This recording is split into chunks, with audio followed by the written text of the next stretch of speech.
Hi everyone, it's Miss Jess again. I hope you're all doing well. Today we're going to be talking about, and I'm going to be explaining how we should hold our pencils, how we hold our markers, how we hold our crayons, and this is called our pencil grasp. So we're going to be using our fingers today I'm going to show you which fingers and how you should use your fingers when you're holding your pencil or whatever you're using to draw or color. And it's super important to practice these things because this will eventually affect the way we draw and our handwriting. And big note that we want to use our small muscles and not our big muscles when we're writing. So I'm going to be showing you a pencil here. So there's all different types of things we can write and color with, but I'm just showing you a pencil for now. And how I'm going to hold it is just like this. We're going to use 3 fingers when we're holding.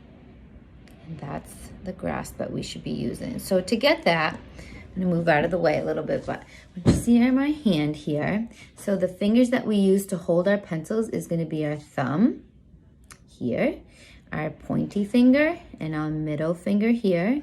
And then this finger here, our ring finger and our pinky, they're gonna kind of rest. And this is a really tricky position because I know that our muscles are still developing in our hand and we're slowly gaining strength in it.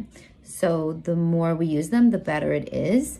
So we're going to take our ring finger and our pinky finger, we're gonna let those rest. So we don't really need to use those right now when we're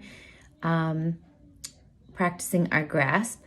One thing that if we're having a hard time keeping those fingers down, we can always use something for them to hold. Like this is just like a marker cap, and I'm gonna put it on the same size as my pinky side here, and they're actually gonna hold down that marker. So that kind of helps get these fingers down more and kind of hold them down and hold this side of the hand better when we're using our pencil.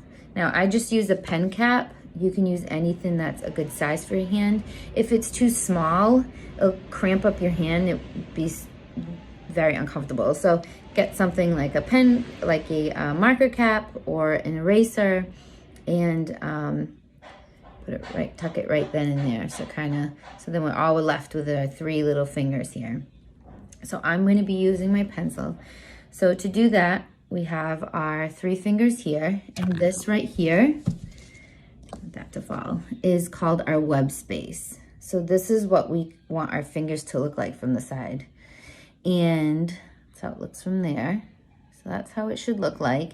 And you might see some of this a little bit in attempting to do that, but it's kind of uncomfortable. This is kind of like the natural position of our hand. So we want to see more of this. And let me show you how. So the pencil would go right between here, and that's how we would hold it. So you might see a little bit of this, but this is still good practice if you want to exercise your fingers like this and really strengthen all the arches of our hand here. And that's how it should look. So I'm using a big pencil, but you can also use a small pencil. So small pencils for small hands, big pencils for big hands. Can really help. So I just took an extra pencil that I had and just kind of broke it in half, and these are really good for little hands. I really recommend doing this. Also with our crayons, best thing we could do is just break them in half and use small crayons. So the smaller the object, the more helpful it is. So it's preventing doing kind of funky grasps that are not so efficient. Like sometimes we see this, sometimes we see this. So we kind of want to practice just using our fingers when we do it. So when it's a smaller utensil, smaller things help the best. So if you do have crayons at home, I would recommend kind of breaking them a little. So really promoting that small grasp.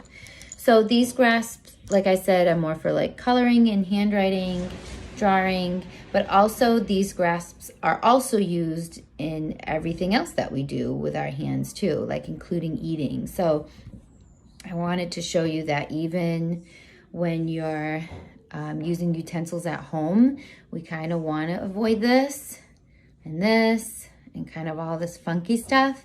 And same thing again, we're using our 3 fingers like this.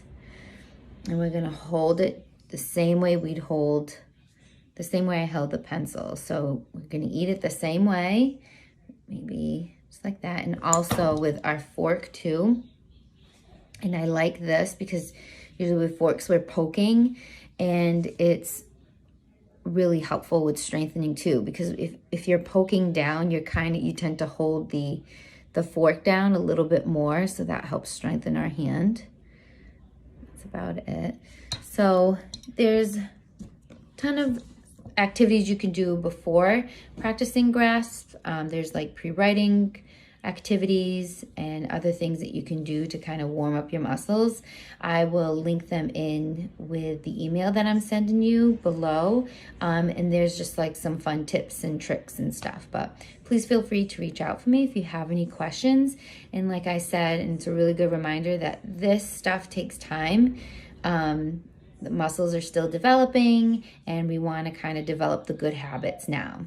So that's it for today. I hope to see you guys soon. Bye.